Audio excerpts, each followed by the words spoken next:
It's often said that as a CEO, you don't get what you want, you get what you measure. For me, this doesn't go far enough. The truth is, you get what you tolerate. This concept applies to both behavior and performance. The lowest standard that you allow becomes the bar that your company operates to. Setting that bar high is not only important, but it's essential. One poor performer or bad actor is enough to bring an organization of any size down, but the smaller the company, the larger the impact. Many leaders assume that an underperforming employee can be rescued if they're moved into a high-performing team. In reality, several studies show that the opposite occurs. Most famously, a paper from Will Phelps, Terence Mitchell, and Eliza Byington at the University of Washington titled "How, When and Why Bad Apples Spoil the Barrel" found that a single underperformer can reduce overall team productivity by 30 to 40%. Rather than raising their game to the level of the team, the problem individual tends to continue their previous behavior, leading to others having to pick up the slack. And this causes resentment and a feeling of, if they can get away with it, why should I have to carry the load?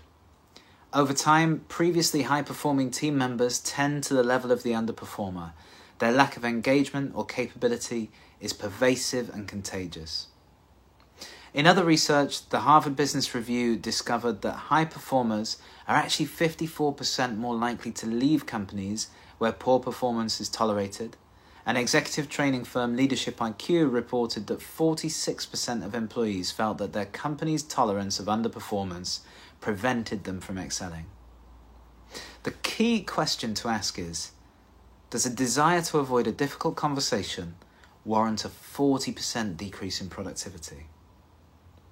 Now, to counteract this bad apple effect, some high-performing organizations have adopted a version of Netflix's famous Keeper test.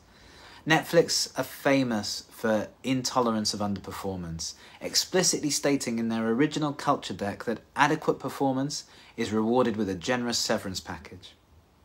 In the Keeper test, managers are regularly challenged to assess which of their team they would fight to keep if they had to. Anyone that doesn't make the cut falls into the generous severance category.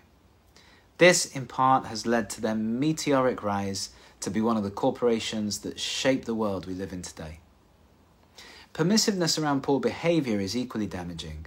Turning a blind eye, letting things go, and overlooking inconvenient issues may be more convenient than confronting them in the moment, but this sends a message that the behavior in question is okay.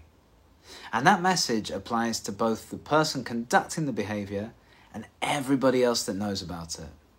The bigger problem is that this becomes a downward spiral. Each transgression that's tolerated is a step to a larger, more serious offence.